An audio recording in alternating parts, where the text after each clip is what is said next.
Hello everyone, good morning. आप सभी का स्वागत है मेरे यूट्यूब चैनल में। आज का हमारा टॉपिक है कंप्यूटर जनरेशन। कंप्यूटर जनरेशन के पहले मैं इंट्रोडक्शन ऑफ कंप्यूटर हिस्ट्री के बारे में पढ़ा चुकी हूँ। अगर आप लोग नहीं देखे होंगे वो वीडियो तो ज़रूर देखिएगा। कंप्यूटर इंट्रोडक्शन में मैं आपको डिटेल से सारी चीज़ें समझा चुकी हूँ और कुछ उसमें हिस्ट्री भी बता चुकी हूँ। कंप्यूटर की शुरुआत कैसी हुई, पहला कैलकुलेटर मशीन कौन थी, मैकेनिकल मशीन कौन थी, ये सारी चीज़ें मैं उसमें समझा चुकी हूँ और कुछ एमसीक्यू भी उसमें बताई थी जो प्रीवियस ईयर आ चुके हैं। इसके अलावा मैं आप लोगों को बताना चाहती हूँ कि मेरा 500 क्वेश्चन का सीरीज चल रहा है, जिसमें से हर टॉपिक से मैं 30 क्वेश्चन लेके चल रही हूँ। 30 क्वेश्चन बहुत इम्पोर्टेंट क्वेश्चन है जो प्रीवियस ईयर में आए हुए हैं। उन्हीं क्वेश्चन को मैं टॉपिक बाय टॉपिक आप लोगों के साथ शेयर कर रही हूँ। अगर आप लोग वीडियो नहीं देखे होंगे तो ज़रूर देखिएगा। हमारे जो टॉपिक अभी तक में हो गए हैं वो introduction of computer generation, input output, hardware software और ऑपरेटिंग सिस्टम हो गए हैं। इसके अलावा जो हमारा अगला जो टॉपिक था उसमें से हमने A to Z शॉर्टकट भी करवा दिए हैं और फंक्शन कीज भी करा दिए हैं। फंक्शन कीज के अलावा 30 MCQ भी करवा दिए हैं शॉर्टकट की। ठीक है, तो आप लोग अगर ये वीडियो नहीं देखे होंगे तो ज़रूर देखिएगा। आप लोगों के लिए ये वीडियो बहुत ही यूजफुल होगा, क्योंकि इन सारे वीडियो में हमने बहुत अच्छे तरीके से डिस्कशन किया है और प्रीवियस ईयर के जो भी क्वेश्चन आए हैं उनको सॉल्व किए हैं। ठीक है, चलिए शुरू करते हैं। कंप्यूटर जनरेशन कैसे शुरुआत हुई? देखिए, कंप्यूटर की अलग अलग जो पीढ़ी होती है कि कौन से जनरेशन में कौन से कंप्यूटर का विकास हुआ, कैसे हुआ।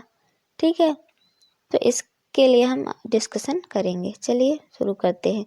देखिए, हमारा फर्स्ट जनरेशन, कंप्यूटर के 5 जनरेशन हैं, फर्स्ट, सेकंड, थर्ड, फोर्थ और फिफ्थ। हर जनरेशन में नए नए फीचर्स आए हैं, नए नए आविष्कार हुए हैं, जिससे कंप्यूटर कुछ जो जनरेशन है उसमें कंप्यूटर का आकार बढ़ा था, बहुत सारी कमियां थी और धीरे धीरे उन कमियों को दूर करके कंप्यूटर को परफेक्ट बनाया। आज आप सभी लोग जानते हैं कि जो भी हम कार्य करते हैं कंप्यूटर के द्वारा ही हम करते हैं। कंप्यूटर का हर क्षेत्र में यूज होता है। ये प्रीवियस ईयर में भी हम प्रीवियस जो वीडियो हमारी है उसमें भी बता चुके हैं। कंप्यूटर का यूज हर क्षेत्र में हो रहा है। हम कंप्यूटर के यूज घर से लेके अंतरिक्ष तक करने लगे हैं। ठीक है, तो ये सारे जो भी काम हो रहे हैं वो कंप्यूटर की वजह से ही हो रहे हैं। ठीक है, चलिए देख लेते हैं फर्स्ट जनरेशन। देखिए, फर्स्ट जनरेशन की जो शुरुआत हुई है 1946 से 1955 के बीच में हुई है। 1946 से 1955 तक कुछ हमारे फर्स्ट जनरेशन में बहुत सारे बदलाव आए थे। ठीक है, चलिए देखिए इसमें से क्या क्या हुआ। जो फर्स्ट जनरेशन का कंप्यूटर था वो देखिए आकार में बहुत बड़ा था, उसमें काम करना बहुत ही कठिन था, लेकिन फिर भी जो हमारा आधार माना जाता है फर्स्ट जनरेशन ही माना जाता है। फर्स्ट जनरेशन के बाद धीरे धीरे सेकंड, थर्ड, फोर्थ और फिफ्थ आया है। ठीक है, तो फर्स्ट जनरेशन के जो कंप्यूटर में हार्डवेयर यूज किया गया है वो वैक्यूम ट्यूब का यूज किया गया है। देखिए, इसमें से आप लोग को मैं वही चीज़ें बता रही हूँ जो एग्जाम में पूछा जाता है। ठीक है, जैसे पूछ लिया जाता है कि फर्स्ट जनरेशन के कंप्यूटर में किसका यूज किया गया है, तो किसका यूज किया गया था? वैक्यूम ट्यूब, हार्डवेयर के रूप में वैक्यूम ट्यूब का यूज किया गया था। ठीक है, और एक चीज़ और समझ लीजिए, जो फर्स्ट जनरेशन का कंप्यूटर था वो आकार में बहुत बड़ा था और वो भाप से चलते थे। और फर्स्ट जनरेशन के जो कंप्यूटर थे वो इतने बड़े थे और साथ में बहुत ज़्यादा हीट भी जनरेट करते थे। हीट जनरेट करने की वजह से उनमें एयर कंडीशन भी लगाने की आवश्यकता होती थी। ठीक है, और उसमें हर कोई काम नहीं कर सकता था, केवल वैज्ञानिक लोग उसमें कोई भी प्रोग्रामिंग कर सकते थे। फिर हमारा सॉफ्टवेयर है। जो फर्स्ट जनरेशन कंप्यूटर था उसमें किसी भी प्रोग्राम एग्जीक्यूट करने के लिए मशीनरी लैंग्वेज का यूज किया गया था। ठीक है, मशीनरी लैंग्वेज क्या कहलाता है हमारा 0 और 1 0 और 1 मतलब बाइनरी नंबर का यूज किया गया था। देखिए, मेमोरी के रूप में पंच कार्ड का यूज किया गया था। पंच कार्ड का यूज मेमोरी स्टोरेज के लिए भी किया गया था और डाटा इनपुट करने के लिए भी पंच कार्ड का यूज किया गया था। जो फर्स्ट जनरेशन की स्पीड थी वो मिली सेकंड में थी। इसकी स्पीड बहुत ज़्यादा नहीं थी, फिर भी कैलकुलेशन कर लेता था, कैलकुलेशन के लिए सही था। जो फर्स्ट जनरेशन का फर्स्ट कंप्यूटर था वो हमारा ENIAC था। ENIAC फर्स्ट जनरेशन का कंप्यूटर था। जैसे एग्जाम में पूछ लिया जाता है कि फर्स्ट जनरेशन का फर्स्ट कंप्यूटर कौन सा था, वो हमारा ENIAC था। ENIAC का आपसे फुल फॉर्म भी पूछ लिया जाता है, तो इसका फुल फॉर्म क्या होता है? Electronic numerical integrator and calculator होता है। ठीक है, इसके अलावा हमारा फर्स्ट जनरेशन का और भी कंप्यूटर थे, जैसे यूनिवैक था। यूनिवैक से भी रिलेटेड आपसे क्वेश्चन पूछ लिए जाते हैं। तो यूनिवैक से जैसे आपको पूछ लिया कि किस जनरेशन का कंप्यूटर था और पूछ लिया जाता है कि इसका फुल फॉर्म क्या होता है, तो यूनिवैक का जो फुल फॉर्म होता है यूनिवर्सल ऑटोमेटिक कंप्यूटर। ठीक है, तो इसमें से जो फर्स्ट जनरेशन है मैं इसमें से वही चीज़ें ली हूँ, वही इम्पोर्टेंट टॉपिक ली हूँ जो एग्ज़ाम में पूछे जाते हैं। ठीक है, क्योंकि डिटेल में जाने से तो बहुत सारी चीज़ें हैं जो फर्स्ट जनरेशन में हुई हैं, लेकिन जो जो चीज़ें इम्पोर्टेंट हैं मैं वही चीज़ें आप लोगों के साथ शेयर कर रही हूँ। ठीक है, चलिए देख लेते हैं कि हमारा वैक्यूम ट्यूब किस प्रकार से दिखाई देता था। ये हमारा वैक्यूम ट्यूब है। ठीक है, जिसका यूज़ फर्स्ट जनरेशन में किया गया था। इसके अलावा फर्स्ट जनरेशन का कंप्यूटर आकार में इतने बड़े होते थे, मतलब एक कमरे के बराबर होते थे और इसमें अकेले काम करना मुश्किल होता था। कई वैज्ञानिक इसमें काम करते थे जिन्हें प्रोग्रामिंग की समझ थी।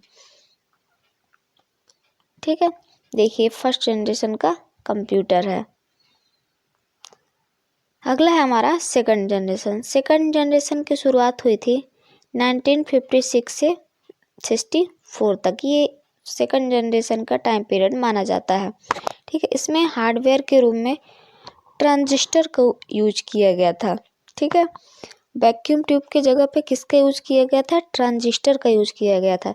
अब ट्रांजिस्टर के उपयोग से ही कंप्यूटर की जो स्पीड है वो बढ़ने लगेगी। ठीक है, इसके अलावा इसमें जो सॉफ्टवेयर का यूज किया गया था, हाई लेवल लैंग्वेज का जो हमारा फर्स्ट जनरेशन था उसमें लो लेवल लैंग्वेज का यूज किया गया था। ठीक, और जो हमारी मशीनरी लैंग्वेज होती है वो लो लेवल लैंग्वेज होती है और सेकंड जनरेशन में हाई लेवल लैंग्वेज का यूज किया जाने लगा था। असेंबली लैंग्वेज का भी यूज किया जाने लगा था। ठीक है, और बैच ऑपरेटिंग सिस्टम का भी यूज उसमें किया जाता था। फिर है हमारा मेमोरी। मेमोरी के रूप में मैग्नेटिक स्टोरेज, मैग्नेटिक टेप और मतलब मेमोरी क्यों यूज की जाती थी? डेटा को स्टोर करने के लिए। ठीक है, तो उसके लिए सेकंड जनरेशन में मैग्नेटिक स्टोरेज और मैग्नेटिक टेप का यूज किए जाने लगा था।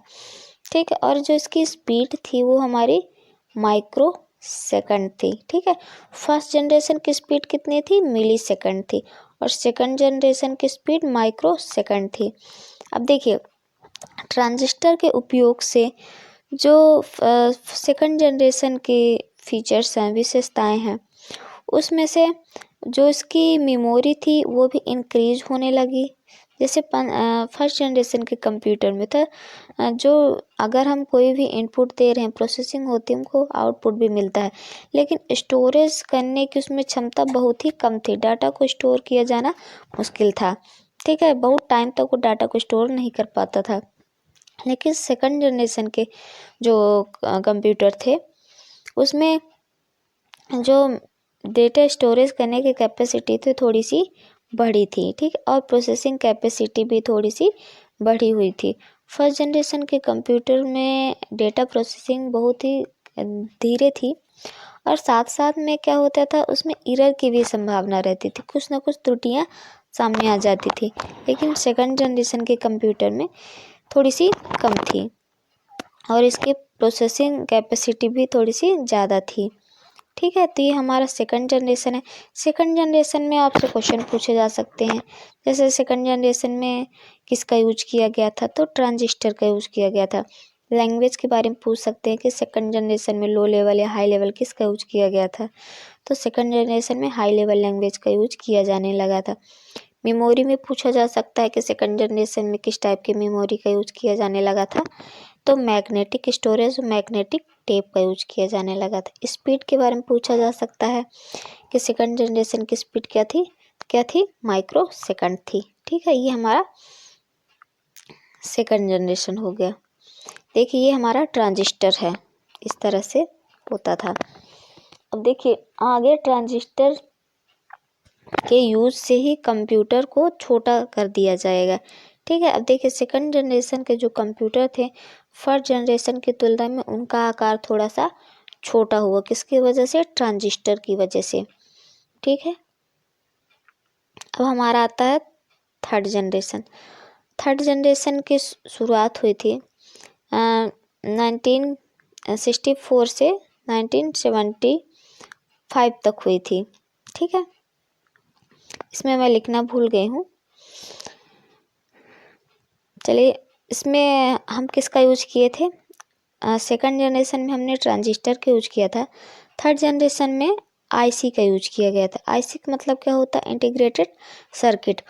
अब देखिए जितने भी हमारे ट्रांजिस्टर थे, ठीक है, जो हमारा ट्रांजिस्टर था उस ट्रांजिस्टर में बहुत सारे और भी ट्रांजिस्टर को क्या कर दिया गया था, ऐड करके आईसी का निर्माण किया गया था, ठीक है। जो आईसी होती है, आईसी के उपयोग से ही जो कंप्यूटर का आकार है वो थोड़ा सा छोटा हो गया था, ठीक है। अब इसमें जो सॉफ्टवेयर है, सॉफ्टवेयर में हम हाई लेवल लैंग्वेज और ऑपरेटिंग सिस्टम का यूज किए थे। जैसे हाई लेवल लैंग्वेज कौन से होते हैं, जैसे हमारा ट्रान हो गया, कोबोल हो गया, ये हमारे हाई लेवल लैंग्वेज है। सी प्लस प्लस, ठीक है। फिर हमारा आता है मेमोरी। इसमें मेमोरी के लिए मैग्नेटिक स्टोरेज का यूज किया गया था और जो इसकी स्पीड थी वो नैनो सेकंड हो गई। और थर्ड जनरेशन में ही डिफरेंट टाइप के जो सॉफ्टवेयर है और हार्डवेयर है उनका यूज किए जाने लगा था। थर्ड जनरेशन में ही हमारे कीबोर्ड और माउस का यूज शुरू हो गया था, ठीक है। तो देखिए इंटीग्रेटेड सर्किट से ही कंप्यूटर का आकार छोटा हो गया है और इंटीग्रेटेड सर्किट ही माइक्रो प्रोसेसर का बेस बनता है, ठीक है। बहुत सारे इंटीग्रेटेड सर्किट को मिला के इकट्ठा करके माइक्रो प्रोसेसर का निर्माण किया गया। तो फोर्थ जनरेशन में माइक्रो प्रोसेसर का यूज किया जाने लगा था, ठीक है। जैसे मैं आप लोग को आसान भाषा में समझा देती हूँ। जो हमारा ट्रांजिस्टर था, ट्रांजिस्टर का उपयोग सेकंड जनरेशन में हुआ और थर्ड जनरेशन में उन्हीं बहुत सारे ट्रांजिस्टर को एक करके आईसी का निर्माण किया गया था, ठीक है। और यही आईसी, बहुत सारी आईसी को एक करके क्या कर दिया गया, एकीकृत करके माइक्रो प्रोसेसर का निर्माण किया गया, ठीक है। चलिए दिखा देते हैं किस प्रकार से होती है आईसी। ये हमारी आईसी हो, इंटीग्रेटेड सर्किट है, बहुत सारे ट्रांजिस्टर को मिला के आईसी का निर्माण किया गया था, ठीक है। ये किसकी बनी होती है, जैसे पूछ लिया जाता है कि आईसी किसकी बनी होती है, ये सिलिकॉन की बनी होती है, ठीक है। अब हमारा आता है फोर्थ जनरेशन। फोर्थ जनरेशन का जो शुरुआत हुई है 1976 से 1985 तक हुई है, ठीक है। इसमें जो हार्डवेयर के रूप में माइक्रो प्रोसेसर का यूज किया जाने लगा था, माइक्रो प्रोसेसर का आविष्कार हुआ। माइक्रो प्रोसेसर का आविष्कार कब हुआ था, 1970 में हुआ था। और जो माइक्रो प्रोसेसर बनाया किस ने था, ये इंटेल ने बनाया था। ठीक है, इंटेल एक आईटी कंपनी है जिसने माइक्रो प्रोसेसर को बनाया था। इसका यूज पर्सनल कंप्यूटर में करने लगे थे। ठीक है, अब देखिए माइक्रो प्रोसेसर होता क्या है। माइक्रो प्रोसेसर बहुत सारे इंटीग्रेटेड सर्किट को एकीकृत के एक करके बनाया गया। जैसे मैं बताई हूँ, बहुत सारे आईसी को एक करके माइक्रो प्रोसेसर का निर्माण किया गया था। माइक्रो प्रोसेसर एक माइक्रो चिप के रूप में होती है। ठीक है, एक छोटी चिप होती है जिसको हम सीपीयू भी बोलते हैं। माइक्रो प्रोसेसर सीपीयू होता है। ठीक है, सेंट्रल प्रोसेसिंग यूनिट। कंप्यूटर में जो भी हमारे कार्य किए जाते हैं वो माइक्रो प्रोसेसर के द्वारा ही एग्जीक्यूट किए जाते हैं। जैसे अगर हम कंप्यूटर को कोई भी इनपुट देते हैं, इंस्ट्रक्शन देते हैं, वो हमारा कहाँ पे एग्जीक्यूट होता है, वो माइक्रो प्रोसेसर पे ही एग्जीक्यूट होता है और हमको आउटपुट देता है। ठीक है, तो कंप्यूटर में सबसे मेन जो भी जैसे हम बोलते हैं ब्रेन ऑफ कंप्यूटर क्या कहलाता है, हम उसको सीपीयू बोलते हैं। सीपीयू ही क्या कहलाता है, हमारा माइक्रो प्रोसेसर कहलाता है। कंप्यूटर में जो भी एग्जीक्यूशन होता है वो सॉरी माइक्रो प्रोसेसर के द्वारा ही होता है। ठीक है, तो माइक्रो प्रोसेसर के आविष्कार से ही कंप्यूटर का आकार बहुत ही छोटा हो गया और इसका यूज हम जनरली हर जगह करने लगे। लेकिन थर्ड जनरेशन तक जो कंप्यूटर थे उनका यूज वैज्ञानिक अनुसंधान के लिए ही किए जाते थे और फोर्थ जनरेशन के कंप्यूटर को हम किसी भी ऑर्गेनाइजेशन या घर तक भी ये पहुंचने लगे। ठीक है, माइक्रो प्रोसेसर के आविष्कार से ही पर्सनल कंप्यूटर बनाए जाने लगे। जो हमारा फर्स्ट पर्सनल कंप्यूटर था वो IBM PC था। ठीक है, IBM ने बनाया था पहला पर्सनल कंप्यूटर। ठीक है, इसमें फोर्थ जनरेशन में जो सॉफ्टवेयर यूज किए गए थे वो हमारे GUI, यूनिक्स और C लैंग्वेज का यूज किया गया था। मैं GUI के बारे में बताई थी आप लोगों को, ग्राफिकल यूजर इंटरफेस। ठीक है, यूनिक्स एक ऑपरेटिंग सिस्टम है और C क्या है लैंग्वेज है। इनका यूज किया गया था फोर्थ जनरेशन में। फोर्थ जनरेशन में हमारे डॉस और विंडोज़ का भी आविष्कार कर लिया गया था। ठीक है, उनको भी बनाया गया था। फिर जो मेमोरी के रूप में फोर्थ जनरेशन में सेमीकंडक्टर मेमोरी का यूज किया जाने लगा था। इसके अलावा मैग्नेटिक डिस्क का भी यूज किया जाने लगा था। जैसे फोर्थ जनरेशन में सबसे पहले डाटा स्टोरेज के लिए, जैसे आज हम हार्ड डिस्क का यूज करते हैं, तो सबसे पहले फ्लॉपी डिस्क का यूज किया जाता था। ठीक है, डाटा को परमानेंटली सेव करने के लिए। ये हमारा फोर्थ जनरेशन हो गया। फोर्थ जनरेशन में और बहुत सारे कार्य हुए हैं। जैसे बहुत सारे हमारे सॉफ्टवेयर को डेवलप किया गया था और उन सॉफ्टवेयर की हेल्प से कंप्यूटर में कार्य करना आसान हो गया। ऑपरेटिंग सिस्टम का भी विकास अच्छे से हो गया था और ऑपरेटिंग सिस्टम जितने भी जो हमारा सॉफ्टवेयर होता है और यूजर के बीच इंटरफेस का काम करने लगा था। ठीक है, उसमें काम करना भी आसान हो गया था। अगला है जो इसकी स्पीड थी फोर्थ जनरेशन के कंप्यूटर की, वो पिको सेकंड थी। ठीक है, और जो स्पीड थी वो हाई स्पीड थी। ठीक है, हाई स्पीड इन प्रोसेसिंग की जो स्पीड थी वो काफ़ी तेज़ थी। क्यों थी? माइक्रो प्रोसेसर की वजह से। ठीक है, जो यहाँ कंप्यूटर थे फोर्थ जनरेशन के वो IBM PC और एप्पल PC थे। ये हमारा माइक्रो प्रोसेसर है। अब देखिए माइक्रो प्रोसेसर में VLSI का यूज किया गया था। VLSI का मतलब क्या होता है? वेरी लार्ज स्केल इंटीग्रेशन होता है। ठीक है, ये हमारी क्या है? माइक्रो प्रोसेसर एक चिप के रूप में है।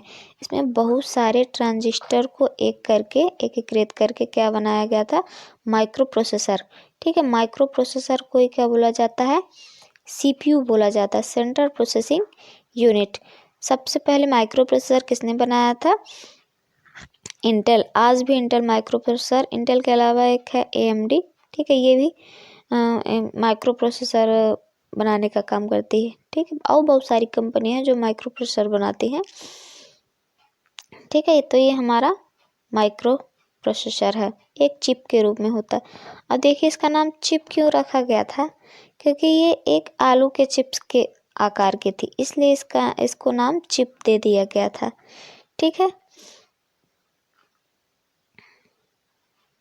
अगला है हमारा फिफ्थ जनरेशन। फिफ्थ जनरेशन की शुरुआत हुई थी 1985 से। अभी तक जो टाइम चल रहा है वो फिफ्थ जनरेशन ही चल रहा है। इसमें जो हार्डवेयर के रूप में मतलब माइक्रो प्रोसेसर को और भी ज़्यादा डेवलप किया गया है। ठीक है, उसमें जो उसकी स्पीड थी उसकी स्पीड को और भी ज़्यादा बढ़ाया गया। उसके लिए ULSI का यूज किया गया था, मतलब अल्ट्रा लार्ज स्केल इंटीग्रेशन का यूज किया गया था। इसके यूज से जो कंप्यूटर की स्पीड थी वो काफ़ी ज़्यादा हो गई। इसी जनरेशन में हम सुपर कंप्यूटर का यूज किए जाने लगे। सुपर कंप्यूटर के बारे में आप लोग अगर सुने होंगे तो इसका यूज वैज्ञानिक अनुसंधान के लिए किया जाता है। इसकी स्पीड बहुत ही तेज होती है। ठीक है, फिर आता है सॉफ्टवेयर। इसमें जो सॉफ्टवेयर यूज किए गए थे बहुत सारे, जैसे आज जो भी हम सॉफ्टवेयर यूज कर रहे हैं, जैसे इंटरनेट का इसी में विकास हुआ था। इंटरनेट का विकास इसमें बहुत ज़्यादा हुआ था। जैसे WW का आविष्कार भी फिफ्थ जनरेशन में ही हुआ था। ठीक है, WW के आविष्कार से ही कंप्यूटर का ज़्यादा विकास हुआ था। तो इंटरनेट का विकास भी फिफ्थ जनरेशन में हुआ। मल्टीमीडिया सॉफ्टवेयर, ठीक है, जिसके द्वारा हम आसानी से कोई भी कार्य कर सकते हैं। कोई भी एनिमेशन या डिजाइनिंग ये सारे तैयार कर सकते हैं मल्टीमीडिया के द्वारा। पैरेलल प्रोसेसिंग का भी इसी जनरेशन में यूज किया गया। पैरेलल प्रोसेसिंग क्या होती है? एक से ज़्यादा प्रोसेसर का जहाँ पे यूज होता है वो क्या कहलाती है? Parallel processing. जैसे हमारा सुपर कंप्यूटर है, सुपर कंप्यूटर में पैरेलल प्रोसेसिंग का यूज किया गया था। ठीक है, इसमें मेमोरी के लिए ऑप्टिकल डिस्क का यूज किया गया। ऑप्टिकल डिस्क में जैसे आपका CD, DVD, और इसमें इसके अलावा वर्चुअल मेमोरी का भी यूज किया जाने लगा था। ठीक है, और हाई स्टोरेज। वर्चुअल मेमोरी क्या होती है? जैसे हमारी कैश हमारी वर्चुअल मेमोरी होती है। ठीक है, उसके यूज से कंप्यूटर की जो स्पीड है वो दुगनी हो जाती है। ठीक है, इसकी जो स्टोरेज थी हाई स्टोरेज कैपेसिटी, मतलब फिफ्थ जनरेशन की जो स्टोरेज की कैपेसिटी है वो काफ़ी ज़्यादा हो गई। जैसे पहले क्या थी, जो फर्स्ट जनरेशन थी वो बाइट में थी। फिर हमारी जो स्पीड आई वो KB में थी, किलोबाइट पर सेकंड। फिर हमारी थी MB में, फिर GB में। ठीक है, इस प्रकार से कंप्यूटर की जो स्पीड थी वो काफ़ी ज़्यादा हो गई। ठीक है, देखिए पांचों जनरेशन आपको समझा दी हूँ, और जो भी चीज़ें मैं आप लोग को बताई हूँ ये सारी चीज़ें प्रीवियस ईयर में आ चुकी हैं। जैसे जो इम्पोर्टेंट चीज़ें हैं, ठीक है, वही चीज़ें मैं आप लोग को बताई हूँ। जैसे पूछ लिया जाता है ULSI का यूज किस जनरेशन में किया गया था। ठीक है, इसका फुल फॉर्म पूछ लिया जाता है, और पूछ लिया जाता है कि इंटरनेट का विकास किस जनरेशन में हुआ, मल्टीमीडिया का विकास, पैरेलल प्रोसेसिंग के बारे में पूछ लिया जाता है। तो जो इम्पोर्टेंट टॉपिक है उन्हीं के बारे में मैं बताई हूँ, ज़्यादा डीप में नहीं गई हूँ। अगला मैं आप लोग का बनाऊंगी, इसमें जो हमारा अगला टॉपिक रहेगा वो हमारा रहेगा कंप्यूटर के प्रकार। ठीक है, कंप्यूटर के प्रकार भी जानना बहुत इम्पोर्टेंट है। बहुत सारे, देखिए मैं आप लोगों को इसमें पूरा डिटेल से इसलिए बताना समझाना चाहती हूँ क्योंकि बहुत सारे ऐसे स्टूडेंट हैं जो केवल एग्ज़ाम के लिए कंप्यूटर को पढ़ रहे हैं और उनको कंप्यूटर का बेसिक कुछ भी नहीं पता है। ठीक है, इसलिए उनको मैं टॉपिक बाय टॉपिक समझाना चाहती हूँ जिससे उनका बेस मजबूत हो जाए और कंप्यूटर में वो कोई भी क्वेश्चन नहीं छोड़े, ताकि आसानी से वो क्वेश्चन को कर सके। ठीक है, क्योंकि बहुत सारे ऐसे भी स्टूडेंट होंगे जिनको कंप्यूटर में बहुत सारा नॉलेज भी होगा और ये बेसिक चीज़ें उनको आती भी होंगी, लेकिन फिर भी एक बार देख लीजिएगा। ठीक है, अगर आप लोगों को वीडियो पसंद आए तो प्लीज़ लाइक, सब्सक्राइब और अपने फ्रेंड के साथ शेयर ज़रूर करिएगा। Thank you.